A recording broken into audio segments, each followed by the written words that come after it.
Good morning, my brothers and sisters. Welcome to the Psalms of my friends. Today we're going to be joining Jesus on the cross, figuratively. So to get our heads around Psalm 22, we have to notice when Psalm 22 was quoted, and we'll get to that. So Psalm 22 starts with, my God, why have you forsaken me? Why are you so far from saving me from the words of my groaning? And then in the next stanza, verse 4, the psalmist noticed that in you our fathers trusted. So there's a change of entrusting. And then we're going to get to our verse today, which starts in verse 6, and it's going to be a very specific description of crucifixion. So here it is, Psalm 22, verse 6, our official verse for today. But I am a worm and not a man, scorned by mankind and despised by people. All who see me mock me. They make mouths at me. They wag their heads. Verse 8, he trusts in the Lord. Let him deliver him. Let him rescue him, for he delights in him. So yesterday, we learned that Jesus quotes Psalm 22 on the cross. Why have you forsaken me? Then the second one is, it is finished. Now, this is very interesting that his crucifiers, his enemies, his opposition actually quotes Psalm 22 as well when Jesus was on the cross. This is from Matthew 27, verse 43. So the mockers are saying, he trusts in God. Let him deliver him now, if he desires him, for he said, I am the Son of God. And the robbers who were crucified with him also reviled him in the same way. So you have the authorities reviling him. You have the thieves on the cross, the two thieves on the cross, reviling him.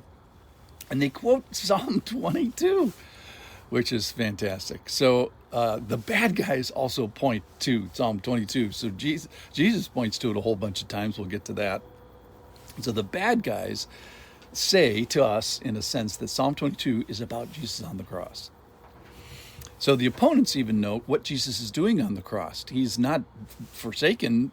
They note his trust. So they note that Jesus is delighting in the Father.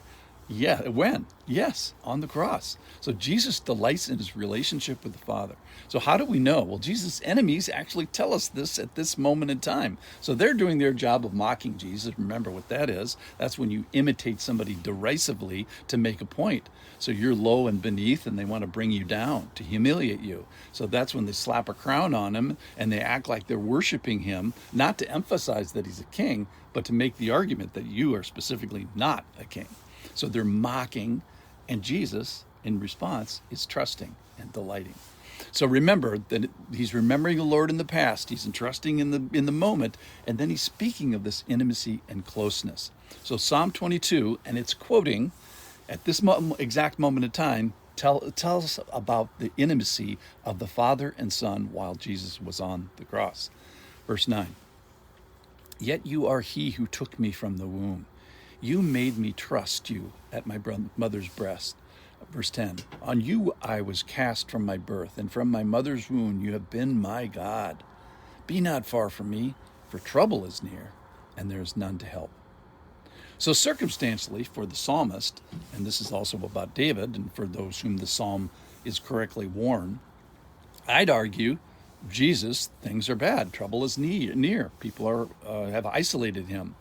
At least his friends. And at least for a period of time, even the good thief on the cross was still the unrepentant bad thief. So how many disciples abandoned Jesus? Mark 14 tells us that in the Garden of Gethsemane in verse 48, Jesus says to the crowd, have you guys come out with me as a robber with swords and clubs to capture me? He says, day after day I was with you in the temple teaching, and you did not seize me. But let the scriptures be fulfilled. And they all fled him. All the remaining disciples, all 11 of them, abandoned the Lord. Already Judas had abandoned him. So in many ways, to read Psalm 22 is to join Jesus on the cross, and that is to walk through the experiences of the mocking, the abandonment, and the suffering. So verse 12, many bulls encompass me, strong bulls of Bashan surround me. They open wide their mouths at me like a ravening and roaring lion. So Jesus is surrounded by bulls, lions, and a little bit here, dogs. And he's being devoured in this life. Now, all the while he's suffering and sacrificing, he's paying the just penalty for us that was due us, and enduring the unjust penalty that was upon himself. And all the while he could have got out of it at the snap of a finger. Verse 14, I'm being poured out like water, and all my bones are out of joint.